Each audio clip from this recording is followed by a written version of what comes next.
نحمده ونستعينه ونستغفره ونؤمن به ونتوكل عليه ونعوذ بالله من شرور أنفسنا ومن سيئات أعمالنا من يهده الله فلا مضل له ومن يضلله فلا هادي له ونشهد أن لا إله إلا الله وحده لا شريك له ونشهد أن سيدنا ومولانا محمدا عبده ورسوله قال الله تعالى في القرآن المجيد والفرقان الحميد فأعوذ بالله من الشيطان الرجيم بسم الله الرحمن الرحيم الذي يؤتي ماله يتزكى وما لأحد عنده من نعمة تجزى آمنت بالله صدق الله العظيم وصدق رسوله النبي الكريم ونحن على ذلك لمن الشاهدين والشاكرين والحمد لله رب العالمين اللهم صل على محمد وعلى آل محمد كما صليت على إبراهيم وعلى آل إبراهيم إنك حميد مجيد اللهم بارك على محمد وعلى آل محمد كما باركت على إبراهيم وعلى آل إبراهيم إنك حميد مجيد بزرگان محترم، اللہ رب العزت کا احسان اور کرم ہے۔ گزشتہ جمعہ میں نے آپ لوگوں کے سامنے سیدنا ابو بکر صدیق رضی اللہ تعالی عنہ کی سیرت مبارکہ پیش کیا تھا اور آپ کی زندگی کے کچھ انمول ایسے واقعات بیان فرمایا تھا جس سے ہم سب کی زندگی میں اگر واقعات آئے، ایسے حالات آئے، ہم بھی سیدنا ابو بکر صدیق جیسا عمل کریں گے، اللہ کے مقبول بندے بنیں گے۔ ظاہر صحابہ کرام کا ہر ایک عمل اللہ کو بڑا پیارا ہے۔ جب اللہ نے کہہ دیا کہ رضی اللہ تعالی عنہم ورضوا عنہ، میں ان سے راضی ہوں، یہ مجھ سے راضی ہے، اب صحابہ کرام کا ایک عمل اللہ کے یہاں مقبول ہے اور قابل قبول ہے، تو سارے صحابہ کرام میں ابو بکر صدیق کا مقام اعلیٰ ہے۔ اور انبیاء علیہ السلام کے بعد سب سے زیادہ مرتبہ اگر کسی کا ہے، ابو بکر صدیق رضی اللہ تعالی عنہ کا ہے۔ اس لیے کہ میری اور آپ کی یہ سعادت ہے کہ آج ہم جس کی سیرت سننے جا رہے ہیں، یہ کوئی وقت کا بادشاہ نہیں، یہ کوئی وقت کا کوئی امیر نہیں، بلکہ بادشاہوں کا بھی بادشاہ، امیروں کا امیر، خلیفۃ المسلمین کی آج تاریخ سننے جا رہے ہیں۔ اور آپ کی تاریخ اگر دل کے کانوں سے سنیں گے تو رونا آ جائے گا۔ آج ویسے خلیفہ کہاں سے لاؤں، آج ویسے بادشاہ کہاں سے لاؤں، آج ویسے محمد کے غلام کہاں سے لاؤں، آج ویسے نبوت کے ساتھ عشق کرنے والے، پیار کرنے والے کہاں سے لاؤں؟ لیکن ان کی تاریخ اگر کھنگال کے دیکھے، صدیق کی تاریخ سے صداقت کی آواز آئے گی۔ آپ نے جو صداقت کی آواز لگائی، آپ نے جو حکمرانی کی، ساری زندگی کا نچوڑ صدیق ہے۔ اور اللہ تعالیٰ خود فرما رہا ہے، یہ صدیق ہے، کبھی عتیق کا لقب دیا، کبھی صدیق کا لقب دیا، اور اللہ تعالیٰ آپ کو اتنا قریب کرا، اتنا قریب کرا، اللہ کے رسول صلی اللہ علیہ وسلم کی وفات کے بعد کچھ اختلافات ہونے لگے۔ جیسا کہ مثال مرض الوفات میں اللہ کے رسول ام المومنین اما عائشہ کے گھر آرام کر رہے تھے اور عشاء کی نماز کا وقت آ گیا۔ اللہ کے رسول صلی اللہ علیہ وسلم آپ بخار ہیں اور آپ جو ہے آپ کو جاڑا بھی محسوس ہو رہا تھا تو آپ نے اپنی چہیتی بیوی سے کہا کہ عائشہ مجھے کمبل اڑا دو، مجھے جاڑا محسوس ہو رہا ہے، بخار آ رہی ہے۔ ام المومنین اما عائشہ اللہ کے رسول کے مبارک بدن پہ کپڑا ڈال دی۔ کتابوں میں لکھا ہوا اتنا پسینہ آیا، اتنا پسینہ آیا، ام المومنین اما عائشہ فرماتی ہے آنکھوں سے عائشہ نے آج تک اس پسینے کو کبھی اللہ کے رسول کے مبارک بدن پہ نہیں دیکھا۔ جب اللہ کے رسول بیمار ہے تو ظاہر سی بات ہے، جب اللہ کے رسول شدید حالت میں بیمار ہیں، مرض الوفات قریب ہے، جب آپ بیمار ہو سکتے ہیں، آپ اس دنیا سے رحلت رخصت فرما سکتے ہیں، ہم بھی جانا ہے، ہم کو سے گاجر کی مولی ہے، ہمیں بھی اس دنیا سے جانا ہے۔ جب آپ بیمار ہو گئے ہم بھی بیمار ہو سکتے ہیں، آپ وفات پا چکے ہیں ہم بھی پا سکتے ہیں۔ تو عشاء کی نماز کا وقت قریب تھا، اللہ کے رسول صلی اللہ علیہ وسلم آپ بے ہوش ہو گئے۔ پھر ہوش آنے کے بعد صحابہ کرام سے پوچھا عشاء کی نماز ہوئی یا نہیں ہوئی؟ سارے صحابہ نے کہا اللہ کے رسول آپ کا انتظار ہے۔ تو آپ نے کہا بھائی تھوڑا وضو کے لیے پانی لاؤ تاکہ میں وضو کروں اور امامت کے فرائض انجام دوں۔ آپ نے وضو کیا، صحابہ کرام نے آپ کو وضو کرایا، آپ وضو کر کے ارادہ کرے کہ امامت کے فرائض انجام دوں گا، پھر آپ بے ہوش ہو گئے۔ اندازہ تو لگائیے اس امت کی خاطر جس نے طلب کے دعائیں مانگی، مرض الوفات کا وقت ہے اور اللہ کے دربار میں جانا ہے، اس سے پہلے کی کیفیت ہوش آیا پھر بے ہوش ہو گئے۔ آپ اسی مرتبہ جب بے ہوش ہو گئے پھر ہوش آنے کے بعد صحابہ سے پوچھا عشاء کی نماز ہوئی یا نہیں ہوئی؟ سارے صحابہ کہنے لگے اللہ کے رسول آپ کا انتظار ہے، مدینہ منورہ میں آپ کا انتظار ہے، سارے صحابہ آپ کو دیکھ رہے ہیں، نبوت والے قدم کب آئیں گے، نبوت والے وہ کردار کب نظر آئیں گے۔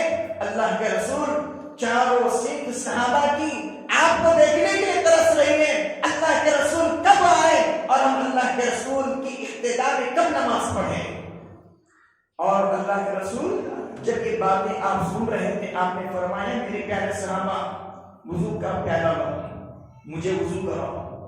اور دوسری مرتبہ آپ وضو کر رہے ہیں، جیسے وضو سے آپ فارغ ہو گئے تیسری مرتبہ آپ بے ہوش ہو گئے، تیسری مرتبہ آپ بے ہوش ہو گئے۔ جب ہوش آیا صحابہ کی آنکھوں میں آنسو تھے، اللہ کے رسول کے آج کیا بتاؤں، آج کی کیفیت عجیب تھی، آپ بے ہوش ہو گئے، ہوش آیا، آپ بے ہوش ہو گئے، ہوش آیا، تیسری مرتبہ ہوش آیا، آپ نے روتے روتے کہا میرے پیارے صحابہ عشاء کی نماز ہوئی یا نہیں ہوئی؟ صحابہ نے کہا اللہ کے رسول آپ کا انتظار ہے۔ آپ نے زار قطار روتے روتے کہا اگر کوئی میرے جانے کے بعد اگر کوئی میری موجودگی میں امامت کے فرائض انجام دے سکتا ہے وہ صدیق اکبر ہے۔ آپ نے کیا کہا؟ اگر میری موجودگی میں اگر کوئی نماز پڑھا سکتا ہے، اگر کوئی امامت کے فرائض انجام دے سکتا ہے وہ سیدنا ابو بکر صدیق رضی اللہ تعالیٰ عنہ ہے۔ ام المومنین اما عائشہ فرمانے لگی اللہ کے رسول میرے ابا کا دل بڑا نرم ہے، آپ موجود ہو آپ کی موجودگی میں وہ بھی میرے ابا نماز پڑھائے، ایسا نہیں ہو سکتا۔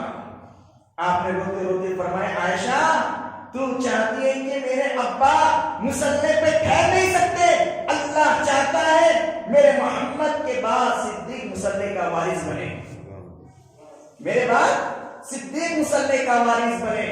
جبرائیل نے پیغام سنا دیا اللہ کے رسول آپ کے بعد اگر کوئی حقدار ہے، آپ کے بعد اگر کوئی مصلی کا وارث ہے، آپ کے بعد اگر کوئی اس امت کو سنبھالے گا سیدنا ابو بکر صدیق رضی اللہ تعالیٰ عنہ ہے۔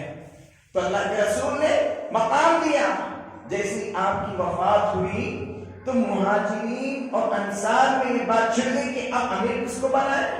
اللہ کے رسول تو امیر تھے، بڑے تھے، تو سارے صحابہ نے مشورہ کیا، اور حالانکہ اگر اللہ کے رسول چاہتے اپنی حیات میں تو آپ چاہتے تو اپنے چچا کو آگے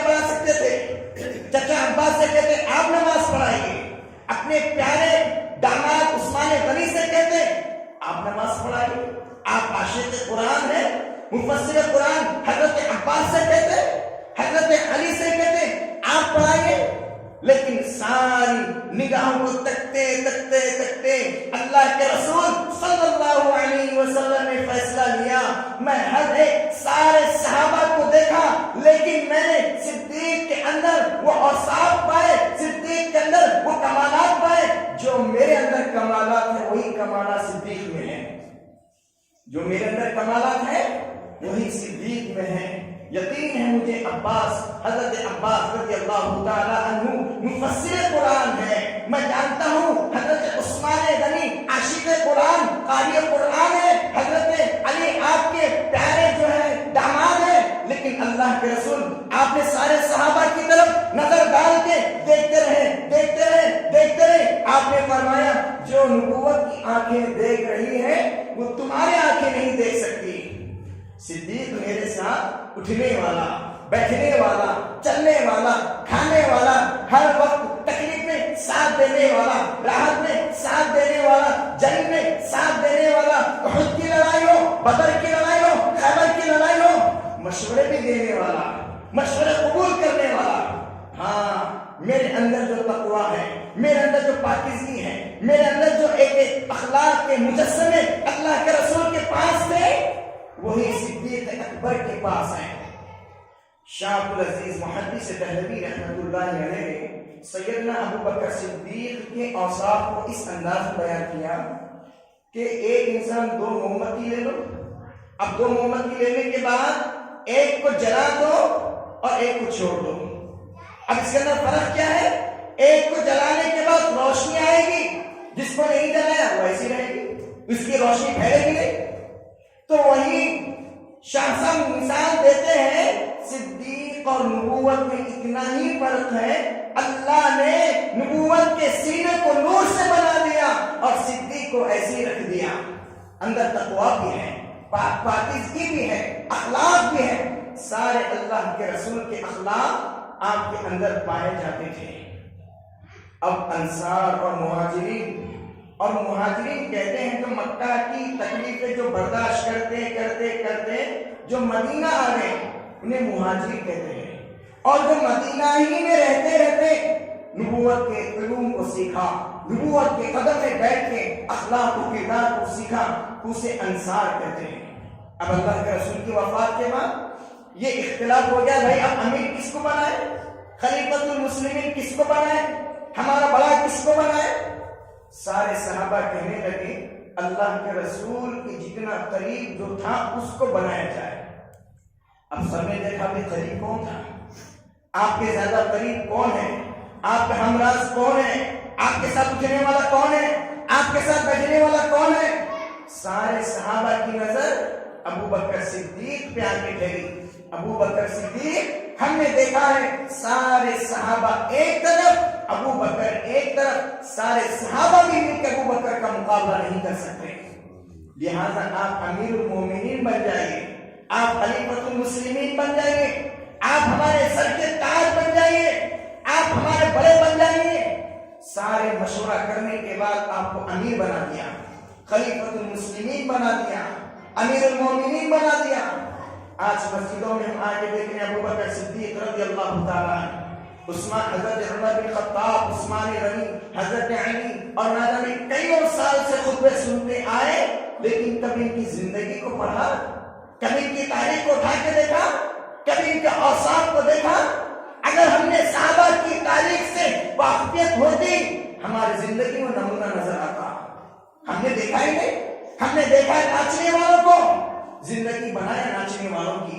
ہم نے دیکھا ہے گانے بجانے والوں کو, ہماری زندگی کا نمونہ ناچنے والوں کے جیسا بنایا, کودنے والوں کے جیسا بنایا, لہو و لعب میں گزارنے والوں کے جیسا بنایا. کاش میرے نبی کے یار کی سیرت پڑھ لیتے, کاش میرے نبی کے یاروں کے جانثاروں کی سیرت پڑھ کے دیکھ لیتے. اللہ کی قسم آپ کی زندگی اولیاء کرام کی جیسی بن جاتی. اپنے بچوں کو سناؤ سیدنا ابو بکر صدیق کے واقعات سناؤ, اپنے بچوں کو خلیفۃ المسلمین کے واقعات سناؤ, اللہ والوں کے واقعات سناؤ, عبد القادر جیلانی کے واقعات سنایا جائے اور خواجہ معین الدین چشتی کے واقعات سنایا جائے. بس ان کے نام پہ تو دعوتیں ہو رہی ہیں, کبھی ان کی سیرت سے واقف ہے کہ نہیں؟ آپ آپ کی کبھی ان کی زندگی کے سوال حیات پڑھا ہے نہیں؟ ہاں میں آپ سے کہتا ہوں کہ آج بھی مسلمانوں کے پاس وقت ہے، ہم صحابہ کرام کے راستے پہ چلیں، صحابہ کرام کے دامن کو تھامیں۔ اللہ کی قسم یہی صراط مستقیم کا راستہ ہے، یہی جنت تک لے جانے والا راستہ ہے۔ خلیفۃ المسلمین امیر المومنین جب آپ تخت پر بیٹھے تو آپ دوسرے دن اپنی تجارت کے غرض سے جا رہے تھے، حضرت عمر بن خطاب سے ملاقات ہوئی، حضرت عثمان غنی سے ملاقات ہوئی۔ دونوں پیارے صحابہ کہنے لگے آپ تو وقت کے امیر ہیں، آپ تو وقت کے بادشاہ ہیں، آپ خلیفۃ المسلمین ہیں، امیر المومنین ہیں، آپ تجارت کیسے کر سکتے ہیں؟ آپ کو تو بیت المال سے جو بھی رقم ہے مل جائے گی، آپ بیٹھے رہیں، آپ کو تجارت کرنے کی ضرورت نہیں، آپ کو کمانے دھمانے کی ضرورت نہیں ہے۔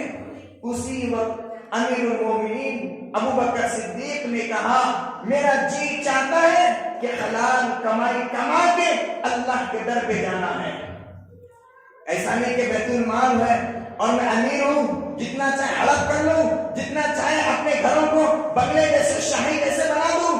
آپ یاد رکھیں امیر المومنین کی تاریخ وہ ہے آپ نے کبھی یتیم اور غریب مسکین کا ایک ذرہ بھی نہیں لیا۔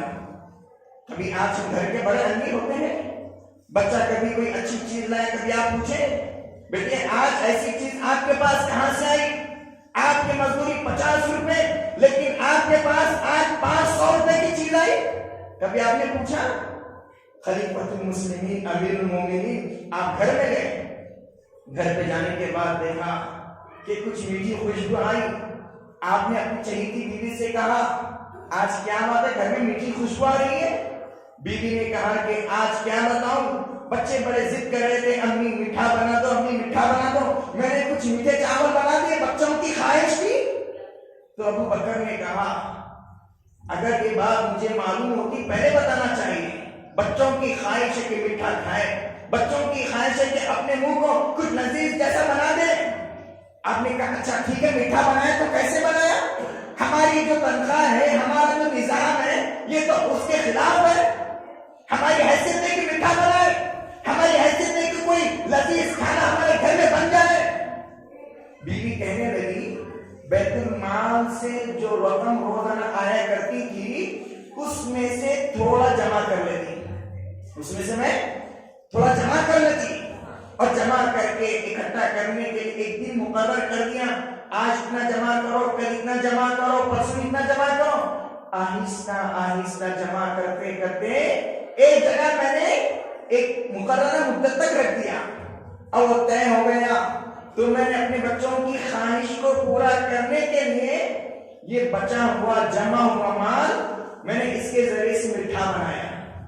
آپ کی آنکھوں میں آنسو آئے، زار قطار روتے روتے کہا مجھے بتاؤ، ام المومنین اما عائشہ سے کہا بیٹی ادھر آ، آج مجھے بتا تیرے دسترخوان پہ اگر میرے امام الانبیاء نبیوں کے سردار تھے، کبھی ان کے گھر میں 2 قسم کا سالن تھا؟ نہیں تھا۔ کبھی قسم قسم کے میٹھے تھے؟ نہیں تھے۔ آج اس نبوت کے قدم چلے جانے کے بعد اس اللہ کے رسول کے یار کے گھر میں کس طرح میٹھے کھانے بن سکتے ہیں، کس طرح لذیذ سالن بن سکتے ہیں؟ اگر میں امیر ہوں تو کیا ہوا، وقت کا بادشاہ ہوا تو کیا ہوا؟ جو اللہ کے رسول کے گھر میں پکا وہی صدیق کے گھر میں پکے گا، جو اللہ کے رسول کے گھر میں پکا وہی صدیق کے گھر میں پکے گا۔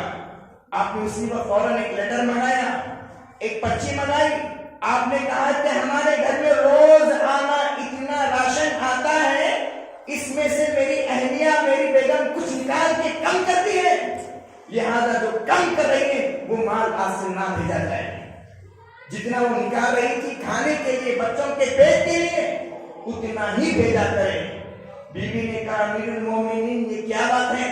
آپ نے کہا اسماء یاد رکھ لیں، آج پیٹ کو بچا لیں، آج یتیموں کی دیواروں سے پرہیز کر لیں، آج نہ جانے بیواؤں کے حق سے پرہیز کر لیں، اللہ جنتوں کی نعمتیں کھلائے گا، اللہ جنتوں کی۔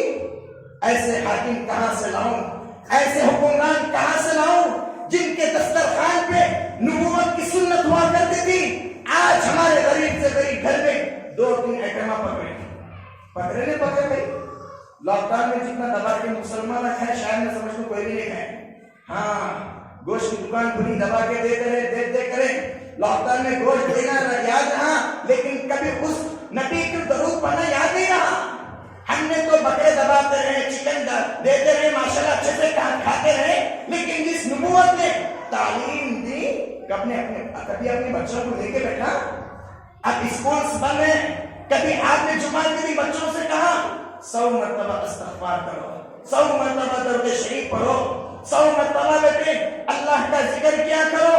کبھی آپ نے امتحان لیا, بچہ ایگزام میں فیل ہو جائے, فکر ہے ہاں جی ایگزام میں فیل ہو گیا, 1000 روپے ڈال کے ایگزام میں میرا بچہ فیل ہو گیا, اسکول میں ناک کٹ گئی. مجھے بتاؤ جو بچہ آپ کے سامنے قرآن شریف نہیں پڑھ سکتا, آپ کے گھر میں بچہ نماز نہیں پڑھ سکتا, یہی بچہ آپ کی قبر پہ آ کے قرآن شریف نہیں پڑھ سکتا.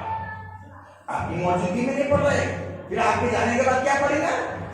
ابھی سے بچوں کو اپنے گرفت میں رکھو, اپنے بچوں کو ان صحابہ کرام کی تاریخ سناتے رہو اور ان کی دلوں کے اندر ان اصحاب کی محبت دکھاتے رہو. اللہ کی قسم 1000 سال لاک ڈاؤن لگ جائے گا, یہ بچے کہیں گے اللہ کی قسم ابا نے ایمان ایسے بنایا ہے, رزق کھلانے والی حکومت اللہ کھلاتا ہے. ایمان بناؤ, یقین بناؤ, عقیدہ بناؤ. لیکن ہمیں وہ سمجھائیے خلیفۃ المسلمین امیر المومنین اپنی بیوی سے نصیحت کریں, اگر ایک لقمہ بھی میں کسی کا کھا لیا, یاد رکھ حشر کے میدان میں اس چہرے کو نبوت کے سامنے کیا دکھاؤں گا, میں اپنی چہیتی بیٹی عائشہ کو کیا دکھاؤں گا, اللہ کے رسول کے پیارے نواسے حسنین اور حسین کو کیا دکھاؤں گا. یہ آپ کے جذبات ہیں. کبھی آپ نے امتحان لیا؟ یہ کس وقت کے بادشاہ کی بات بتا رہا ہوں میں, جو سب سے پہلا خلیفہ, جو سب سے پہلا یار, جو سب سے پہلا امتی, جو ہر قدم پہ ساتھ دینے والا ابو بکر صدیق رضی اللہ تعالیٰ عنہ. ویسے بادشاہ کہاں ملیں گے جب حکمران, اور ایک بات یہ بھی عرض کروں, یہ حکمران کیوں ملتے تھے؟ اللہ کی طرف سے.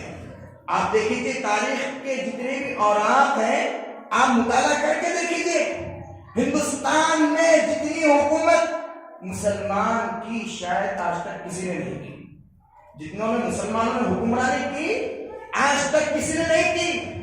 اس دیش کے اندر حکمرانی کی مسلمانوں کی تھی. پھر بھی مسلمانوں کی حکمرانی چلے گئی, ہماری جتنی بھی سلطنتی چلے گئی. یاد رکھو جب اللہ ناراض ہوتے ہیں اللہ تعالیٰ پھر حکمرانوں کو تبدیل کر دیتے ہیں, اور جب اچھے بن جاتے ہیں اللہ اچھے حکمرانوں کو تیار کرتا ہے. ہم برے بن جاتے ہیں برے حکمرانوں کو اللہ تیار کرتا ہے. اس لیے میرے بھائی آج بھی مسلمانوں کے پاس وقت ہے, آج بھی مسلمانوں کے پاس ابھی بھی ٹائم ہے. ابھی حالات بنتے جا رہے ہیں, بگڑتے جا رہے ہیں. اللہ کے سامنے استغفار کر کے کہو اے اللہ آپ معاف کر دیجئے, آپ معاف کر دیجئے. یہ ہمارے اعمال کا نتیجہ ہے جو آج مسلمان پریشان ہیں. تو اس لیے میرے بھائی دعا کریں گے. ابھی ایک صاحب مجھے بتا رہے تھے کہ آنے سے پہلے دعا کیجیے, طبیعت خراب ہے اور ایسی طبیعت خراب ہے کہ بخار آ گئی تو آنکھوں سے کیڑے نکلنا شروع ہو گئے.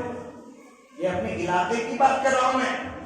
اور ابھی جو آنے کے بعد یہ صاحب سے بتایا میں عظیم بھائی سے کہ میرے بھائی یہ جو بیماری ہے, اچھا مجھے بتاؤ تو صحیح بیماری تھی, حالانکہ لکھا ہوا ہے بیماری, حکیم جتنے بھی اکثر بتاتے ہیں بیماری کا علاج پہلے آیا بیماری بعد میں آئی.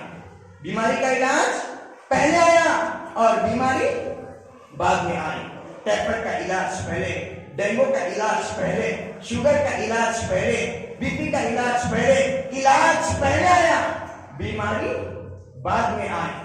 لیکن آج کیا بات ہے, اب 2.5 سال سے زیادہ 3 سال کے قریب, اب رمضان قریب ہے, اب یہ اعلان ہو چکا ہے کہ آپ عمرے کی زحمت نہ کریں, آپ روزہ اقدس کے پاس آنے کی زحمت نہ کریں, وہاں پہ سماجی دوری, سوشل ڈسٹینس. آخر کیا بات ہے, کبھی سجدے میں رو کے کہا اے اللہ آپ ناراض ہیں اس لیے وبائیں آ گئی, آپ ناراض ہیں موسم چینج ہو گیا, اے اللہ آپ ناراض ہیں اس لیے گھروں کے اندر افراد بیمار ہو گئے, سامنے، اللہ کے سامنے 2 آنسو کے قطرے گراؤ، 2 آنسو کے قطرے گراؤ اور اللہ کے سامنے کہو پیارے اللہ رات میں گناہ کیا، کوئی نہیں دیکھا لیکن آپ نے دیکھا۔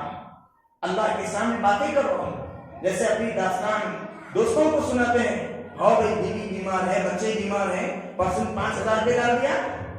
ارے پیسے ڈالنے سے پہلے صلاۃ الحاجت پڑھ کے اللہ کے سامنے کہو اے اللہ میرا 7 سال کا معصوم بچہ بیمار ہے، اے اللہ میرے ہم سفر میری چہیتی بیوی بیمار ہے، میری بیٹی بیمار ہے، سجدے میں آنسو آپ کے ہوں گے، شفا گھر میں خود بخود ہو جائے گی، شفا خود بخود ہو جائے گی۔ اس لیے تو کہنے والے نے خوب کہا، حضرت شیخ صلاح الدین سیفی صاحب، حضرت مولانا پیر صلاح الدین سیفی جو میرے شیخ ہے، آپ نے ایک مرتبہ مجلس میں فرمایا تھا کہ بیماری بھی اللہ کی طرف سے ہے اور شفا بھی اللہ کی طرف سے ہے، تو ہم اس طرح مانگے اے اللہ یہ جو بیماری ہے اس کو شفا میں تبدیل فرما دیجیے۔ سیدنا موسیٰ علیہ السلام کا دور ہے، آپ کی نبوت کا زمانہ ہے، اللہ سے بات کرنے والے ہیں، آپ کے پیٹ میں تھوڑا تکلیف ہوئی، آپ کو پیٹ میں درد محسوس ہوا، آپ نے کہا اے اللہ پیٹ میں بڑی تکلیف ہو رہی ہے، اب اس کا علاج آپ دیں گے، آپ بھی احکم الحاکمین ہیں، آپ بڑے حکیم ہیں، اب اس پیٹ کے درد کا علاج آپ ہی دے سکتے ہیں۔ تو اللہ نے کہا موسیٰ پھولا جنگل میں ایک درخت کا پتا ہے اسے چبا لو، پھولا جنگل میں ایک درخت کا پتا ہے اسے چبا لو، انشاءاللہ تعالی شفا ہو جائے گی۔ اب سیدنا موسیٰ علیہ السلام گئے، اس درخت کو دیکھا، آپ نے کچھ پتے لیے اسے دبو کے جو ہے آپ نے اس پتوں کو کھا لیا۔ اب چند دن نہیں گئے تھے سیدنا موسیٰ علیہ السلام جو اللہ کے سامنے بات کرنے والے ہیں، پیارے نبی ہیں، وہی درد پھر سے ہوا۔ پہلی مرتبہ اللہ سے پوچھ کے دوا کھائی، اب دوسری مرتبہ درد ہوا، بغیر پوچھے جائے کوئی درد سے پتے کھا لیے، درد کم ہونے کے بجائے بڑھ گیا، درد کم ہونے کے بجائے بڑھ گیا۔ آپ نے کہا اللہ پہلی مرتبہ تو بیماری وہی تھی، درخت بھی وہی تھا، علاقہ بھی وہی تھا، پتے بھی وہی تھے، مٹی بھی وہی تھی۔ اللہ نے کہا موسیٰ مٹی وہی، پتے وہی، درخت بھی وہی، لیکن نیت وہ نہیں ہے، نیت وہ نہیں ہے۔ تو نے سمجھا کہ اس پتے میں شفا ہے، موسیٰ پتے میں شفا نہیں ہے، اللہ تعالیٰ جس کو شفا دیتا اس میں شفا ہے، اللہ جس کو شفا دینا چاہے اس کو شفا دیتا ہے۔ ہاں میں آپ سے کہتا ہوں یہ گولی میں ٹیبلٹ میں شفا نہیں، اللہ کی قدرت میں شفا ہے، یقین کے ساتھ کھاؤ اور اللہ سے کہو اے اللہ آپ شفا دینے والے ہیں، جتنے بھی گناہ کیے آج پکی سچی توبہ کر کے اٹھتا ہوں، اور ان جتنی وبائیں ہیں بیماریاں ہیں اے اللہ آپ اپنے فضل سے ہٹا دیجیے۔ آمین تو بولو بھائی، آمین بولنے پیسے نہیں لگتے۔ ہاں آج ہماری کمزوری اتنی ہے کہ آمین بھی نہیں بولتے، انشاءاللہ بھی نہیں بولتے، اور خیر خیرت تو جب سے کورونا آیا خیر خیرت کی پوچھنا بولے، کام ہاتھ ملانا پڑتا ہے کہ کیا نہیں۔ ارے بھائی ہاتھ نہیں ملا تو جاننے کوئی بات نہیں، اللہ کے رسول نے فرمایا ایک مومن دوسرے مومن سے اگر خیر خیرت پوچھتا ہے، اللہ کے رسول نے فرمایا جب تک یہ ہاتھ ملا کے اپنے ہاتھ کو نہیں چھوڑتا اللہ اس کے گناہ کو مٹاتا جاتا ہے۔ تو تم کورونا پھیلے گا، کورونا نہیں پھیلتا، یہ جو کورونا پھیلا ہے یہ میرے حقیقت میں کورونا نہیں پھیلا، گناہ پھیل رہے ہیں، کورونا نہیں پھیلا، حقیقت میں گناہ پھیل رہے ہیں، گناہ رک گئے کورونا کی کیسز رک جائیں گے۔ اللہ سے دعا کیجیے اور اللہ سے خوب گر گرا کے آنسو بہا کے کہیے اے اللہ ہمارے گناہوں کو معاف فرما دیجیے۔ تو سب مل کے میرے ساتھ کہو اے اللہ میری توبہ، زور سے بولو بھائی، اگر آپ سچے دل سے کہیں گے اے اللہ میری توبہ، اے اللہ میری توبہ، اے اللہ میری توبہ، اگر آپ نے سچ کہا ہے پکے عقیدے کے ساتھ اللہ نے معاف کر دیا تو سمجھ لو آئندی بار میں نہ پکچر دیکھوں گا، آئندی بار ماں باپ کی نافرمانی نہیں کروں گا، آئندی بار کاروبار میں کبھی دھوکہ نہیں دوں گا۔ اگر نیت کر لیا پکی سچی توبہ کی، مبارک ہو، آج تم ایسے ہو جیسے ماں کے پیٹ سے نکلے ہو۔ اللہ تعالیٰ مجھے اور آپ کو عمل کرنے کی توفیق عطا فرمائے. جو باقی کا مضمون ہے سیدنا ابوبکر صدیق رضی اللہ تعالیٰ عنہ کے متعلق گزشتہ جمعہ بتاؤں گا. اللہ تعالیٰ عمل کی توفیق سے